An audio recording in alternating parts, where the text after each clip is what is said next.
Bawasan ng 2 Labo. percentage points ang approval rating ng Pangulo. 48% na lang ito kumpara sa 50% noong Setyembre. Bumaba rin sa 47% ang trust rating ni PBBM. Naniniwala silang hindi nakakahon sa survey ang scorecard ng administrasyon. Kapag ito lang kasi ang pinagtuunan ng pansin, ay mababaliwala daw ang iba pang mahahalagang sukatan ng pag-asenso tulad ng kabuhayan. Nagbabalita mula sa frontline. Hirap talaga pagka ano ka, executive secretary ka ng bangag. Ayun na nga mga kababayan, ako po magpapasko na. Ano pa ba kung hinihintay ninyo? Isang like at isang subscribe. Eh, sapat na ho natin yan. At sa mga gusto sumali sa ating community, nandyan lang ho yung button, no? Pindutin nyo lang ho yan mga kababayan para lagi kayong updated. Ayun na nga, batiin ho muna natin itong mga malulupit ha dyan sa comment section. Ito ho yung mga mandirigma natin dyan sa comment section. Oh, siya mega mega love shoutout dito kay Ma'am Ann Harot, no? Isang malaking karangalan na panoorin itong talagang solid DDSU yang si Ma'am Ann Harot. Pa-shoutout naman Boss PH update watching from Paris with love. Aba, matindi yun ha. Palakpakan natin ito si Ma'am Ann Harot. Maraming salamat po sa pagsuporta. Maraming salamat sa panonood. At itong si Mega Mega love shoutout. Maraming salamat. Natawa ako sa pangalan mo. Maraming salamat to sa mga sumusuporta, sa mga nagpakulay. Sabay-sabay ko kayo si shoutout sa susunod nating video. Ayun na nga mga kababayan, bago ho tayo magkalimutan, ha? Magpapasko na itong si Police Colonel Grijaldo, nasa House of Representative pa rin ho. Dahil lamang ho, ibinulgar ho niya, ito lang ho ang kasalanan ha. Ito lang ho ang kasalanan nitong si Police Colonel Grijaldo. Ito ho talaga kasalanan niya. Riril talking ko na ho kayo. Wala na hong paligoy-ligoy ito. Ika nga, wala nang pasakali ito. Rekta na ho. Ang kasalanan mo, Colonel Grijaldo, nagsabi ka ng totoo. Kasi yung mga resource person nila sa Quadcom, puro kasinungalingan ang sinasabi nila, hindi sila nakukontempt, hindi sila nakukulong. Yung mga nagsasabi ng totoo, kagaya nitong si Colonel Grijaldo, kagaya nitong si General Wilkins Villanueva, dahil ho sila nagsasabi ng totoo, hindi, kasi yung truth hurts.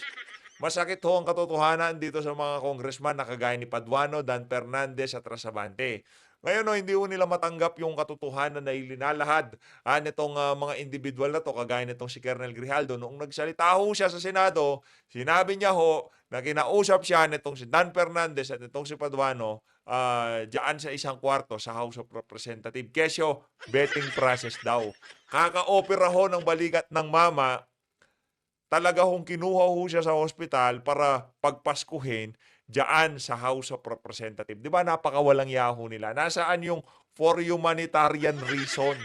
Ha? Nasaan yung dahil sa spirito ng Pasko?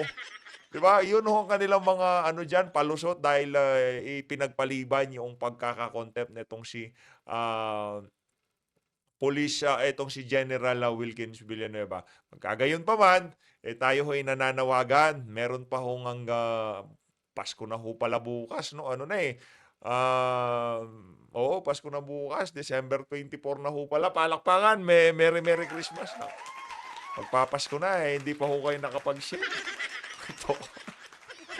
Tagal nyo na nanonood, di pa kayo nag-share. Ano ba yan? Ito na, rekta na ho tayo sa ating mga paksaing dito sa video na to. Ito ho, gusto ho muna natin pasalamatan itong mga magigiting na congressman na kung saan, yan no, reminder lang to, no? Ito ho yung mga congressman na dumipensa sa budget ng Office of the Vice President. Member of the 19th Congress who defended Sara Duterte and the 2025 OBP budget. Palakpakan ho natin. Nandyan si Congressman Rodante Marcoleta, number 1 sa balota yan pagdating sa senador. Tapos itong si Claude Bautista, Davao Occidental, mega love shoutout. Muntik na siya na mega love shoutout. Tapos itong si Isidro Unga, at itong si Gloria Macapagal Arroyo. Yung iba dyan, nung nagkaroon ng loyalty check dyan sa House of Representatives, nagpakita sila ng suporta. Pero nung kinailangan itong si VP ng tulong ng mga individual na to, talagang nakita ho natin kahit papaano, sinuportahan si VP Sara diyaan sa House of Representatives. Heto ho mga kababayan, rekta na ho tayo sa ating, kumbaga ito main event ika nga. Mamaya ka na Tatay Diggs, eto ho muna tayo. Kaugnay ho anong tawag dito, sa rating, approval at trust rating nitong si PBBM at itong si Vice President Sara Duterte. Game! Patuloy sa pagbaba trust at approval rating sina Pangulong Bongbong Marcos at Vice President Sara Duterte. Babala tuloy ng isang eksperto, posible maapektuhan nito ang tsansa ng mga pambato ng administrasyon sa 2025 midterm elections. Nasa Diba? Kagaya ho ng ating sinasabi dito sa PH Update, talaga hong diskumpiyado tayo diyan sa mga survey na yan, kagaya ng Okta, yung Pulse Asia, diba? Hindi ho, napakalabo ho kasing mangyari na yung mag-i-endorso dito sa mga nasa top 12 ng senatorial survey, yung mga kandidato ng administrasyon. Tapos ang nag-i-endorso sa kanila, lumalagapak sa survey. Yun ho ang problema natin dito. Kaya naman, bantayan ho natin itong 2025 midterm election na to. Kasi parang ito, sa tingin lang ho natin to. Sa tingin ho natin, done deal na to. Kumbaga, nanonostra na natin ang mangyayari.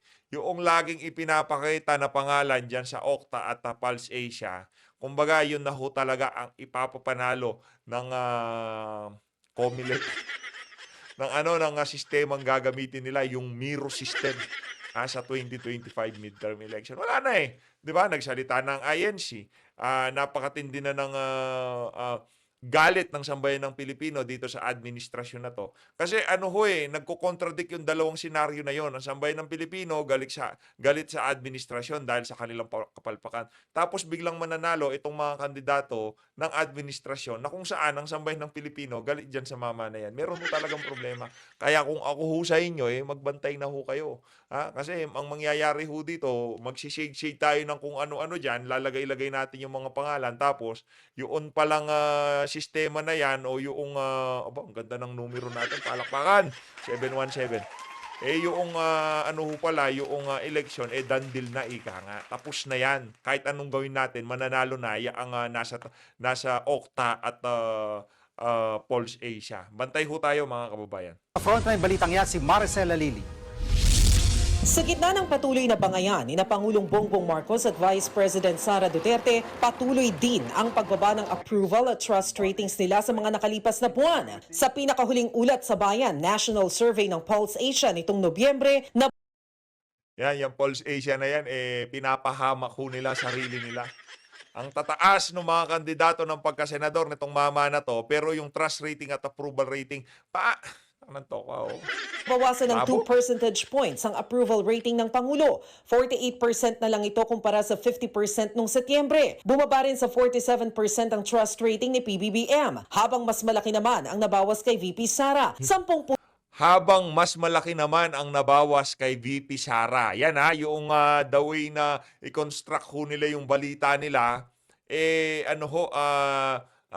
gusto nilang palabasin na mas hindi gusto ng sambayan ng Pilipino yan si VP. Pero kung paghahambingin ho natin, eto ho mga kababayan, para wala ho tayong dito. Kasabihin, ano lang tayo dito, puro kwento. Pakita ho natin yung ikinikwento ng balita na yan para talagang magkaalaman, di ba? Eto ho mga kababayan. Eto ho, ayan o. Yan ho mga kababayan, para makita nyo ho. Ayan Tama yan, tama ho yan Tama naman ho ang sinasabi niya, pero the way na ibinabalita ho nila yung balita na yan, medyo nakapabor sa administrasyon. puntos Tuloy. ang ibinaba ng approval rating niya na nasa 50% na lang. Ang kanyang trust rating Na bumaba lang. rin sa 49 mula sa 61%. Nung kinonduct itong survey, Ito ho mga kababayan. Yan ba yung mga taga Pulse Asia? Taga Pulse Asia ka ba, sir? Naku. Kumaganda kutis tumataba pisngi Ito mga kababayan, hindi natin alam, mapapakinggan natin. Kung titingnan ho natin yung survey na yan, ito, ilapit ho natin. Halika. Lapit. Ayan, yan. Kung titingnan ho natin, mataas pa rin ho ang trust rating, approval rating ni VP Sara kung ikukumpara kay Marcos Jr. Kung ikukumpara naman ho ang trust rating ni VP Sara kay Marcos Jr., mataas pa rin ho. Yang si Chis Escudero, kumbaga ano yan, panggulo yan dyan para maipakita na merong mas matakas kay VP. Pero wala namang pakinabang yung kilay na yan, sa totoo lang. Kumbaga ano yan, kumbaga yan Joker. Joker ho yan sa baraha. Para hindi mapansin, itong alas na to, nagbibida-bida. Ginagawang bida ng Okta, yaang si Chis Escudero. Yun hong katotohanan doon. Dito lumabas yung kanyang outburst. Ito. Si Froilan Kalilong. Faculty UST Department of Political Science. Yung kanyang political meltdown, yung kanyang mga statements against the Hindi ho siya taga-Okta. Pero at least, sir, gumanda kutis mo. administration. And among many others, of course, syempre, nandito na rin yung mga impeachment cases that were filed against her. Bukod sa Pangulo at sa Vice Presidente, Parang nang tokwa, tinanong lang ho itong si Prof. Froilan, kaugnay dun sa pagbaba ni VP Sara. Hindi nyo ba tatanungin bakit bumaba yung kay Marcos Jr.? Ako nasasagot, kasi bangag siya.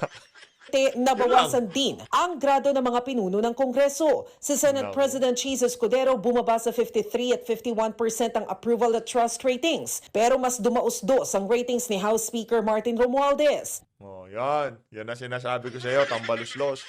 Tigilan mo na kasi yung kakasinghot mo. Huwag kang makijamming sa pinsan mo. Tingnan mo, pati ikaw. Kakasunod mo sa utos ng pinsan mo. Di ba? Si Aimee sinisisi itong pinsan. Yung ibang mga kasalanan din tong mama na to. Pero lahat to ng mangyayari na yan, kasalanan ho ni Marcos Jr. yan. Huwag nyo na hong, kumbaga, huwag nyo nang palusutin yang si PBBM. Sa karamihan ng nangyayari ngayon sa ating bansa, itong mama na to, siya lang ho yung executioner, ika nga. Tama ba? Yung taga na ganyan. Pero yung hindi naman tatagayan o hindi naman niya hahatawin ng palakol yung mga kaganapan na yan kung walang utos na nanggagaling sa taas. Di ba? Anong ginawa ni Marcos Jr. doon sa zero subsidy sa PhilHealth? Dinipensahan lang niya. Ibig sabihin, napag-utusan lang tong mama na to. Pero kasalanan pa rin niya. Kasalanan pa rin ho niya yan. Marami yung kasalanan niyang mama na yan. Ako. Ang mukha ho ng kawalang yaan, tambaluslos. Ang mukha ho ng pagiging inutil na congressman. Yan ho ang mukha. Kapansin-pansin naman sa survey na marami-rami rin ang sumagot ng undecided nang tanungin kung anong ratings ang ibibigay sa apat na opisyal. Paliwanag ni Professor Kalilong, epekto raw ito marahil ng biglaang Shoutout kay Representative Busita. Yung One Rider Party List, bilib na sana ako eh. Kaso wala, sabaw pala yung party list. Huwag niyong iboto yan. Sa mga kapatid nating rider dyan, huwag niyong iboto yung One Rider na yan. Naku, gagamitin lang ng Quadcom yan. pagkakawatak-watak ng unit team. Dahil hindi alam ng supporters nila kung kanino sila kakampi at paano sila magre-react sa batuhan ng issue ng mga Duterte at Marcos. Ang isa pa raw nakakabahala ay ang maagang pagbaba ng ratings ng Pangulo. Kung magtutuloy-tuloy daw kasi ang ganitong trend hanggang sa susunod na taon, hindi malabong maapektuhan nito ang tsansa ng mga manok ng administrasyon sa 2025 midterm elections. Definitely, no. The midterm elections is always a testament vote to the administration. So whether or not the public has the sabihin na natin the confidence to the president, makikita natin yan dito sa kakalabasan ng ating election. Iginagalang naman ng Malacanang ang opinyon ng publiko base sa survey. Pero Si Lucas Bersamin, tingnan niyo naman, Bersamin, pag lumalabas ka sa media, yung mukha mo, linisin mo, baka masobrahan ka din sa pulbo. naniniwala silang hindi nakakahon sa survey ang scorecard ng administrasyon. Kapag ito lang kasi ang pinagtuunan ng pansin, ay mababaliwala daw ang iba pang mahahalagang sukatan ng pag-asenso tulad ng kabuhayan. Nagbabalita mula sa frontline. Hirap talaga pagka executive secretary ka ng bangag. Pati yung mga sinasabi mo sa media, progreso, yung umuunlad ang kabuhayan ng ating mga kababayan. Hindi daw nasusukat sa survey. Tanga ka pala, ba't pa kayo? Eh di sabihan nyo yung Okta at Pulse Asia, tigilan nyo muna yan ha. Tigilan nyo muna yung survey nyo na yan. Survey nyo na lahat. I-survey nyo si Duterte at si Sara Duterte kami. Huwag nyo na kami survey. Di naman kasi yan sukatan. Hindi. Pati kayo naghihintay kayo dyan sa survey na yan. Malamang sa malamang. Meron nga kayong in-house survey operation dyan sa Malacanang eh. Di ba pinapakiramdaman nyo yung kung ano nga ba ang pulso ng sambayan ng Pilipino. Malamang. No, siguro meron din sila sariling ganon. Nakikita nila doon sa kanilang in-house survey, kung ano man yung kasurveyan na yan, nakikita nila na malakas pa rin ho itong si VP Sara. Rekta ho tayo dito kay dating Pangulong Rodrigo Duterte. Ito ho ang kanyang speech eh. Ito ho yung pinaka-latest niyang speech. Nakita lang ho natin na diyan sa third floor studio, mega love shoutout diyan sa mga iniidolo natin diyan. No, idol ho natin yung mga yan. No, ito pakinggan ho natin game. Kausapin ninyo, mga generals muna ng Amerika, o ng mga State Department, umalis na ka muna. Pag-usap kayo, look at my country. Oh, how long have you been around to have you looked at it? Why is my country not progressing as the other? One is corruption. The other one is pagkasunod rin tayo ng Amerikano. Sabi muna sa Amerikano, steady lang muna kayo. Kaibigan tayo. We will be beside you. We are a democratic government. We are attuned to democratic processes. Magkasabay tayo diyan. Pero huwag muna kayong makialam. Huwag ninyo makialam kasi hindi ninyo alam ang totoong Pilipino. Alam ninyo theory lang, pero yung nakatira talaga dyan na barangay captain na umakyat o yung mga mahirap. Yung mga mayaman, no offense intended, marami man dito mga milyonaryo. Ito nga dito ngayon, usap tayo, ang may-ari ng subdivision, yung inaantok dyan. Paantok-antok lang, kunwari. Siya may-ari ng subdivision. Grabe, no? Pagka nakita ng mga kababayan natin nagsasalita to si Tatay Digong, kinikilig ho sila. Nandami ho talaga nakakamiss kay Tatay Diggs. Kahit tayo naman ho dito, pagka meron ho tayo nakitang speech niya, mabilis pa ho tayo sa 4:00. Gusto ho talaga nating i-share na ora mismo, ika nga. Yung bahay namin doon sa 3 kilometer from here. Ito yung una. The early. Kasi nung una naman, lamang galit ako niyo. Sino lang makalapit sa mga Kastila? Yung mga putang ina, bakit dumating pa dito sa Pilipinas yung mga ulol? Okay mo madali next time. Take at least mga... Ayaw ko magbigay ng timetable. Pero at the very least, not mga 2 years. Stabilize ninyo muna, pati ang barangay. Alisin ninyo yung, kung kayo kumuha niyang mga, corrupt yan. Lahat. May corrupt dito sa mga abogado, may corrupt rin yung mga sundalo, may corrupt rin yung mga negosyante. Tingnan ninyo, that 2 years, parang 2 years, di pa yung makakita ng tao matino. Sundan ko na lang yung sinang Ligayo na una sa akin. Kung ganun lang naman pag-usapan, go ahead. Marami ng beses rin yung ginawa yan. Ang Pilipino, client, at ang gusto talaga ng Pilipino pagbabago. Ang gobyerno is really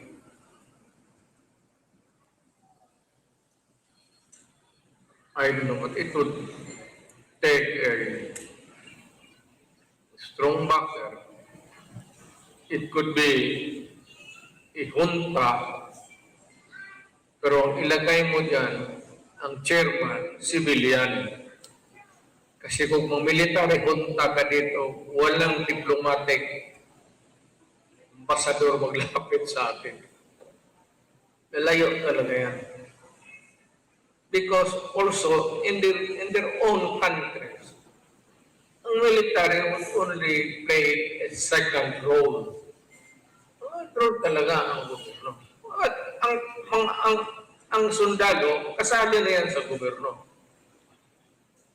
Ang Army, Navy, kasali ang armed forces, part of parcel of government.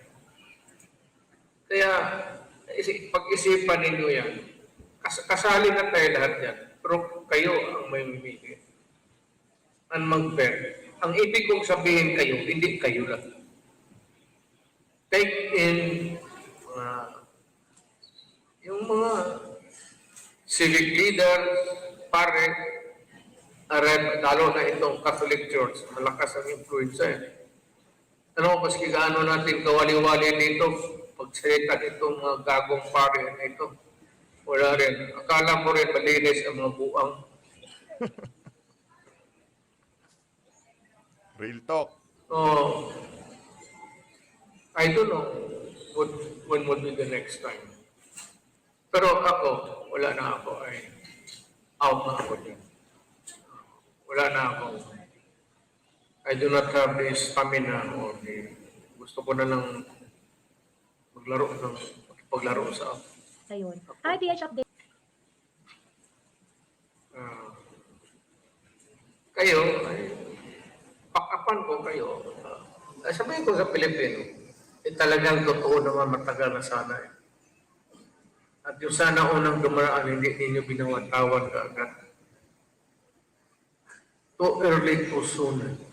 Yun ang mahirap. Na, how long do you think you can hang on?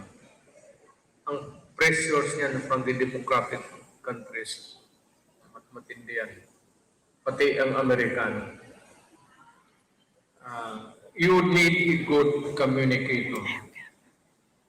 Sabihin mo lang, alam mo, guys, yung mga Amerikano, nakita ng mga sitwasyon namin dito. We could not even get about, it depends what you have. And yet you were here once upon a time. What went through? Politika at saka yung communal tribu-tribu. Dapat mawala na yan. Kaya ako naman sa dormitoryo. Ayaw ko talaga yun. Manila man ang mag-aaral. Ayaw ko yung magsabi, Ilocano, Bicol, gano'n. Hindi ko gusto yan. Sinasabi ko talaga nung sa dormitoryo pa ako. Magiging pag-away na. Sabi ko, kung magkanyang-kanyang tayo, hindi magpatayan tayo dito ngayon. Kung mamili kayo, sama tayo dito, tatlong palapag yung sa first floor kami, karamihan doon, yung mga Ilocano. So, wala man akong problema. Muslim, no? Lula ko, Maranao. So, father side. Sa mother side, lolo ko sa nanay. Ang akin lang is, next time, do not hurry up. Wala naman nag-aapura sa inyo. Ang nakita naman ninyo, wala naman Pilipino na nagsisita sa inyo. Hoy, kailan? Hanggang kailan kayo ganyan? Ang Pilipino welcome it every time that there is an opportunity for a change. If you can do it, as soon as the military can do it, and the police, walang iba. Ang lang ninyo is take care that wala talagang abuso. para sa akin nga, kung ang mauna ang police pati military, yan ang unang i-firing squad ninyo. The rest will follow. Kung inyo mismo, kabaro ninyo, kayo mismo magburgor, hindi ka na kailangan magburgor ng civilian, sunod na lahat yan. It has Yun ho talagang word na gurgur, naging ano na, di ba? Pagka merong speech, hindi na ho nawawala yung gurgur. to be a very cohesive, strong, idealistic one. Hayaan mo na yung pagbalik. So, you know, I cannot give it period of how long. Ang makikita ba nyo, tignan lang natin, ang ano ninyo is, gaano kabilis magpasok ang bagong ideolohiya, yung Filipino ideology. Paano pinakamadali mapasok? Once everybody learns that he has to behave, hindi ka pwedeng magnakaw na sa gobyerno at talagang diyan ka lang. And ang una is transparency. Kung mara lang magkaroon ng all over the Philippines, merong mga ano yan, yung neon lights na anong transaction ito, anong gano'n. Ilan ang lumabas, ilan ang pumasok sa pera ng tao. It's a matter of informing the public. And if the public knows that their money is spent wisely, you can stay forever. Walang madali sa inyo. Tuloy, mas takot sa magbalik ng mga politiko. Karamihan sa mga politiko talaga, mga politiko dahil sa pera and power. Yan ang sakit ng Pilipino. Pag nandiyan na sa pwesto, ayaw na lumabas.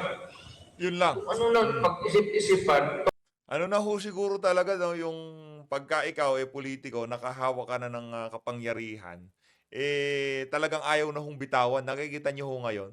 Yan sinasabi na yan, itong si dating Pangulong Rodrigo Duterte, nakikita ho natin dito sa administrasyon na to ni Marcos Jr. Yung mga kamag-anak niya, siya mismo, mga anak niya, di ba? Gusto ho nila yung mga magkakamag-anak na lang. Ako papalit sa'yo, ikaw dyan, ako dito. Ganun no nangyayari. to prolong or perpetuate the hanggang kailan siya nandiyan.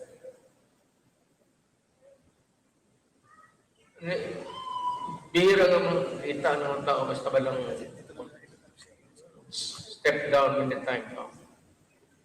Maghanap talaga ibang ano-anong kaputahan na gustong patagalin.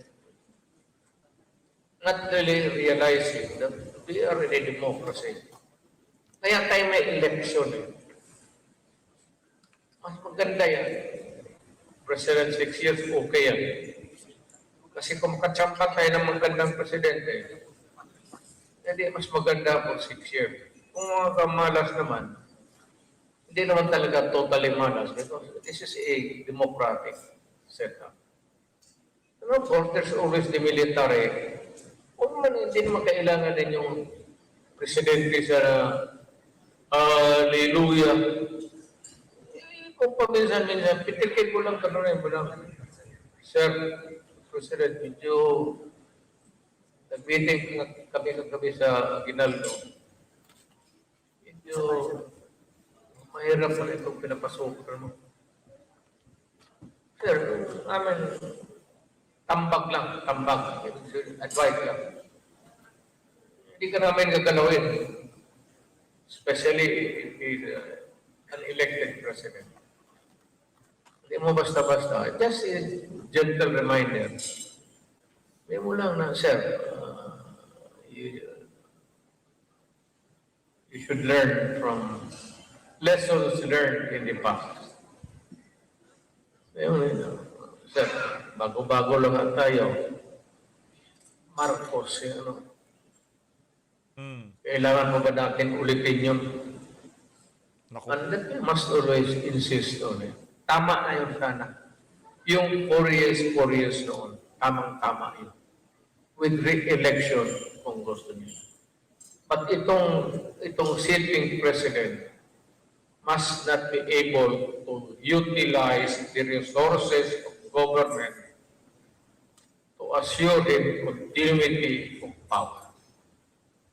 So there should be laws strictly enforced by constitutional mandate, enumerate yan kung ano ang hindi niya pwedeng gawin during election time. That would give us a more stable government than just re-elect tapos at his calling, at his behest yung magamit niya. Ito. 7 months before the election, the incumbent president can no longer do this, do that. Ngayon, kung itong mga appointments sa Supreme Court, judges, ilagay mo muna sa Supreme Court. Civil service, tanggalin mo muna sa presidente. Otherwise, pagkatapos, okay na. Pero yung absolute appointing authority, gaya ng Amerika, hindi talaga okay. Wala kayo. Mamatay na lang ako sili advice sa inyo. Hindi talaga mangyayari. I hope that I will be around to just also give the inputs when the time comes. At least before I die. Pero nandiyan ako sa inyo. I share your... Alam ko, pareho tayo ng ano, pero alam ko ang military kasi kami we offer our services. We campaign offer our services to the people. Ang military kasi, pag-aral siya, pagka-military, then he offer his life for his country. That's the big way of difference with what a military can give to his people and what the politicians cannot. So, seasonal mo talaga. Depende yan sa...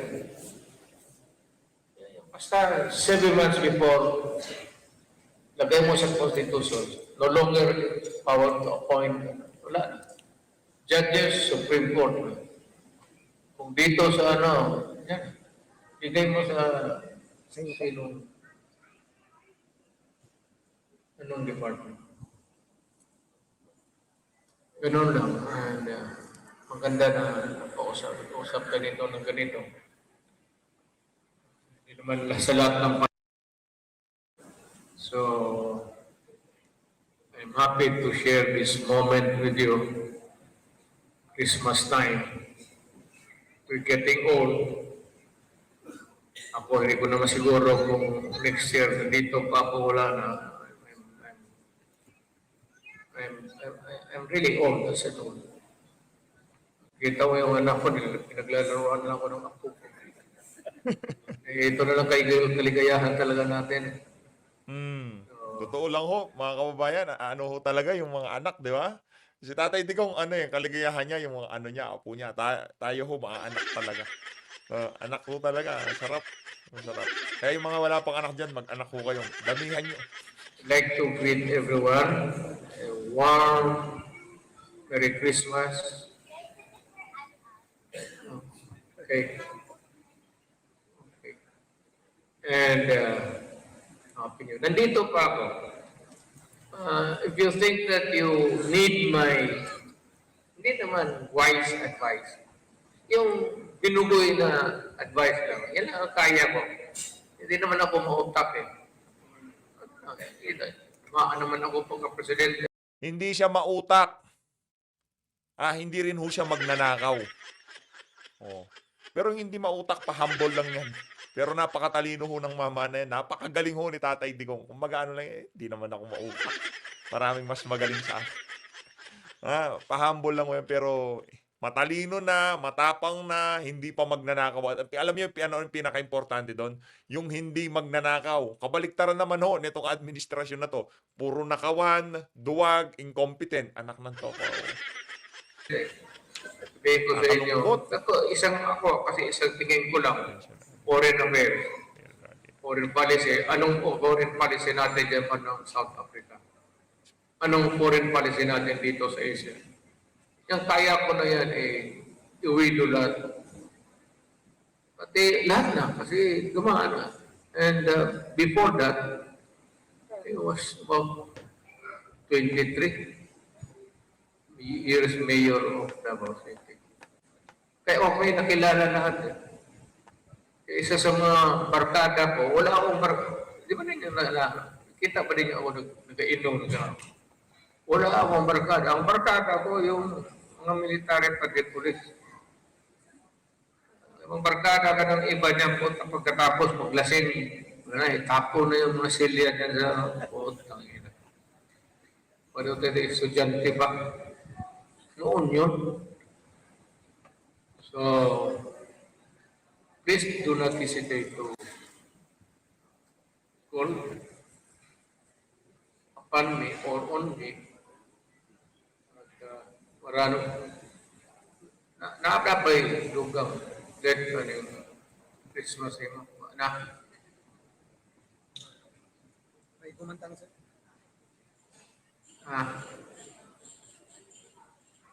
ito yung mayaman na ngayon sa totoo. Because, mahusay sila talaga negosyo. Ito sila, talagang rags to riches ito. Siya yung may pera, siya yung maltipig. Siguro, bitawan mo na lang yung parang panggasolina. Kaya hindi na ba mayaman itong lahat nandito? So may parapol, tapos may ilan yan din. Panggasolina lang. Ito na lang. Ilang litro na yan sa araw. Isalin mo na yung sino tigarapol dito.